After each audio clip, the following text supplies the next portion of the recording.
먼저 3주차 들어가기 전에 일단 임장기 저희가 임장을 얼마 전에 일산 서구로 갔다 왔다고 말씀을 드렸었고, 일산 서구에 갔다 온 임장기를 좀 들려드리면서 먼저 좀 강의를 시작할까 합니다.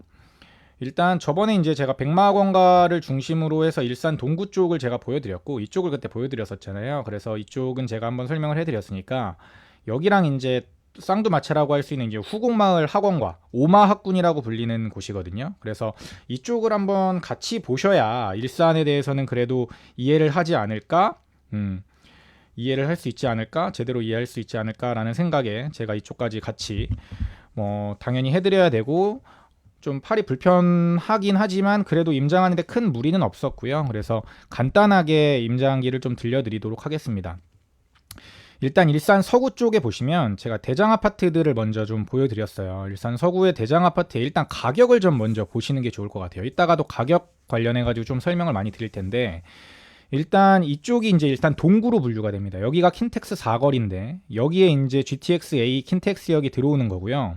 이쪽이죠. 이쪽에 이제 GTX-A 킨텍스역이 이쪽에 들어오고, 여기가 이제 킨텍스 사거리라고 불리는 거고, 여기가 킨텍스예요. 근데 킨텍스고 여기가 이제 일산 호수공원입니다. 여기 일산 호수공원인데 여기는 일산 서구로 분류가 되는데, 이쪽 밑에 쪽은 일산 동구가 돼요. 여기가 동구, 여기가 서구예요. 뭐 동구 서구에 뭐 큰 차이도 없고 굳이 나눌 필요는 없지만, 어쨌든 행정구역상 그렇게 나뉜다는 거는 그냥 알고 계시면 좋을 것 같고, 그 다음에 이제 이쪽에 이제 대장 아파트의 가격을 제가 보라고 말씀드렸는데, 대장 아파트 가격이 17억 정도입니다. 물론 이제 매물의 가격들이 좀 다르기 때문에 뭐 가격 매물마다 좀 가격이 천차만별이긴 하지만, 어쨌든 호갱노노에서 나와 있는 가격이 17억이에요. 이따가도 말씀드리겠지만 일산은 전체적으로 봤을 때는 가격이 저평가되어 있다라고 판단을 하고 있는데, 대장 아파트의 가격은 제가 생각했을 때 수도권의 비슷한 입지에 비해서는 저평가가 아닙니다. 이거는 두 가지로 해석을 할 수가 있는 거예요. 자, 첫 번째, 만약에 이 대장 아파트의 가격이 정상적이다, 제가 생각하는 것 같이 다른 데에 비해서 고평가되지 않고 만약에 정상적인 가격이고, 서울 수도권이 만약에 더 올라갔을 때 얘네가 더 치고 올라갈 수 있다라고 한다면, 저는 이 대장 아파트를 접근하시는 것도 물론 실거주 관점에서는 좋은 생각이지만, 왜냐면 대장 아파트가 제일 많이 올라가니까. 근데 돈도 많이 들어가고 17억이라는 돈, 그 다음에 전세가까지 감안했을 때 거의 뭐 갭이 12억 5천인데 이걸 갭을 끼고 산다는 것 자체가 제가 봤을 때는 굉장히 어렵거든요. 실거주 목적으로 뭐 대출도 뭐 얼마 안 나오겠지만, 대출 받아가지고 들어가는 거 외에는 갭을 끼고 사는 사람들은 많진 않을 것 같다. 요즘에 규제도 심하고 그래서. 그렇다면 이 대장 아파트를 접근하는 것보다는 제가 봤을 때는 제가 이따가 설명드릴 구도심, 그러니까 구도심이라고 표현하면 좀 그렇고, 원래 이제 메인 상권이 있는 학원가와 메인 상권을 공유하는 1기 신도시의 메인 아파트들, 94년, 95년식이 거의 대부분일 거예요. 후곡마을 쪽은. 이 아파트들이 제가 봤을 때는 여기 대장 아파트가 오른 거에 비해서 덜 올랐고, 그 다음에 상대적으로 저평가가 되어 있다라고 판단을 합니다. 그래서 첫 번째는 이런 아파트들이 만약에 정상 가격이라고 한다면 반드시 이쪽에 있는 구축의 아파트들은 1급지가 오른 비율만큼은 더 올라갈 수 있다라고 보는 게 맞는 거예요. 자, 예를 들면 이 3단지 우성이라는 데가 있는데, 이 3단지 우성이 오른 비율과 아까 그 대장 아파트가 오른 비율을 이제 비교를 해보는 겁니다. 비교를 해보는 건데, 자, 아까 이제 킨텍스의 이 아파트가 얼마나 올랐는지를 먼저 한번 볼게요. 이 아파트가 입주한 다음에 19년부터 얼마나 올랐는지를 먼저 한번 보는 거죠. 이때부터 124%가 올랐습니다. 9억 4천만 원이 올랐어요. 그런데 이 2년 6개월, 19년 9월이죠. 19년 9월 동안 과연 일산의 이 아파트는 얼마나 올랐는지를 한번 보는 거죠. 19년 9월이면은 여기죠. 여기 이렇게 58%밖에 안 오른 거예요.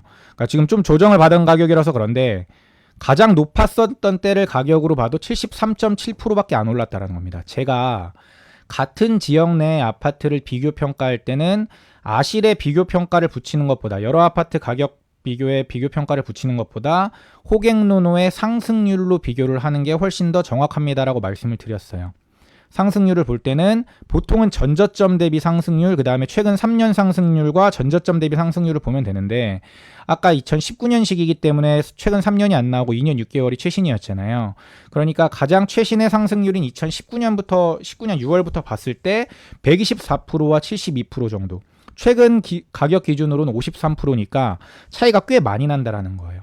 이따가 질문에서도 나오는데 제가 생각했을 때는 급지가 같은 급지건 다른 급지건 같은 생활권 아니라면 상승률은 비슷하게 올라갈 수 있다는 게 제 개인적인 생각입니다. 예를 들어서 10%가 올랐다. 10억짜리가 10% 오르면 11억이 되는 거죠. 그런데 2억짜리가 10% 오르면 2억 2천이 되는 겁니다. 10억짜리는 1억이 오르는 거지만 2억짜리는 2천만 원 오르는 게 정상적이라는 겁니다. 1억이 올랐다고 해가지고 가격이 낮은 애들이 똑같이 1억이 올라야 되는 게 아니라 그건 비정상인 거고 똑같이 10%가 올라야 된다. 그렇다면 이 아파트도 124%까지 올라갈진 모르겠어요.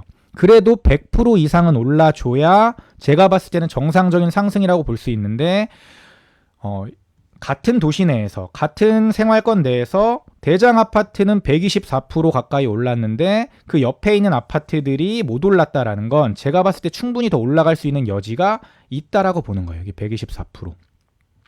그래서 첫 번째는 대장 아파트 가격이 만약에 정상이라면은 반드시 지금 아까 보여드린 구축 아파트들은 올라간다. 왜? 얘가 정상이니까. 자, 두 번째 경우. 두 번째의 가정은 얘가 만약에 좀 고평가예요.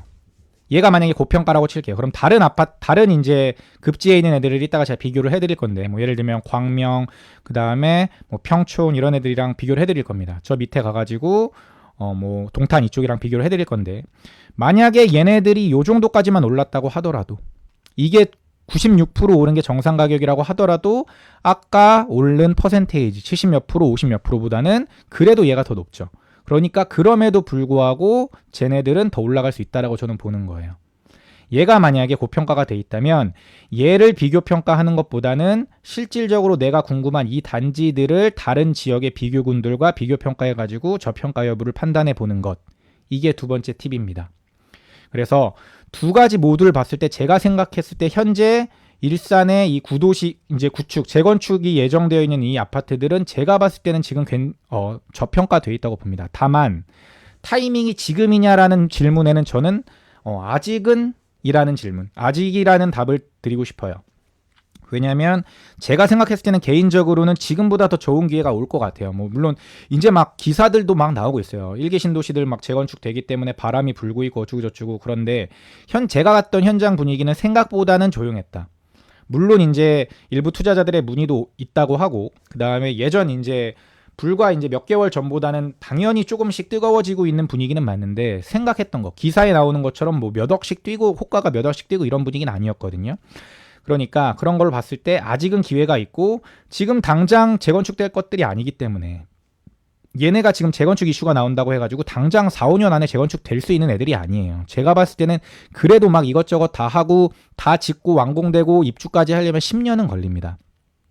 저는 그 10년 내에 더 좋은 기회가 올 수 있다라고 보는 사람이기 때문에 지금 바로 들어가기보다는 눈여겨보고 계속해서 공부를 해두는 거예요. 제가 평촌 임장 갔을 때도 말씀드린 것처럼 계속 눈여겨보고 공부를 하되 언젠가 기회가 지금보다 더 좋은 갭이 왔을 때 그때 들어가는 게 제가 봤을 때는 좋은 판단이라고 생각을 하고 있는 거고요.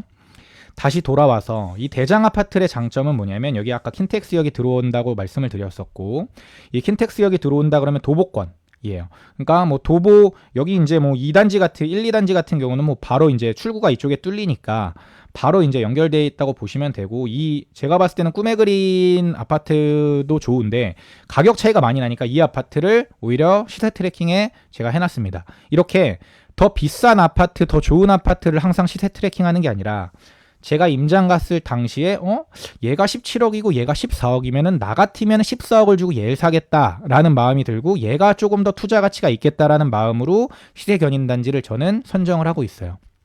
그래서 무조건 그 동네에서 내가 임장강 간 지역에서 제일 좋은 아파트를 시세 트래킹하는 게 아니라 내가 생각했을 때 좀 가격이 의아하고 이 아파트의 가격이 궁금하다 하는 것들의 대표 아파트를 선정해가지고 시세를 트래킹하면 되고, 저는 개인적으로는 원시티보다는 꿈의 그린이 지금 현재 시세만 봤을 때는 조금 더 낫다라고 판단을 했습니다. 투자 가치로서. 그래서 이 아파트를 이렇게 선정을 해놓은 거고, 이 아파트도 마찬가지로 바로 이제 역세권이라고 볼 수 있죠. 근데 다만 이 대장 단지들의 단점이 뭐냐면 학군이 조금, 그러니까 일산의 학군이 오마 학군 이쪽이 괜찮은데 오마 학군이 아니에요.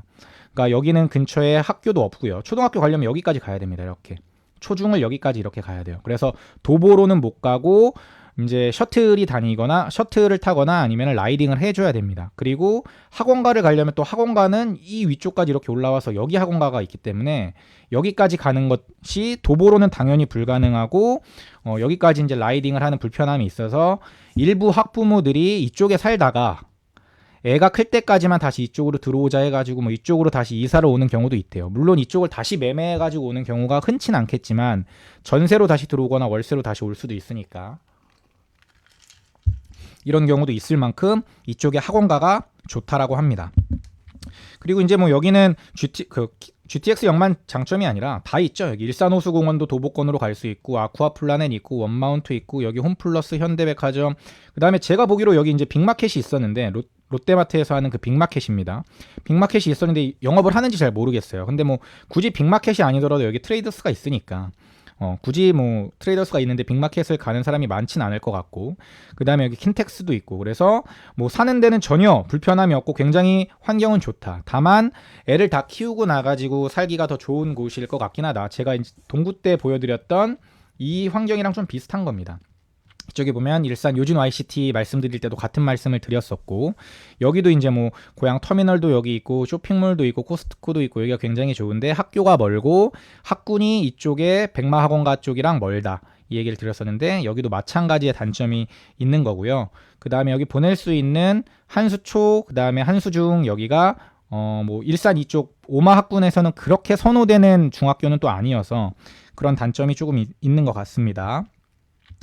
그 다음에 리모델링 이슈가 있어요. 이쪽에 이제 대표적인 리모델링 이슈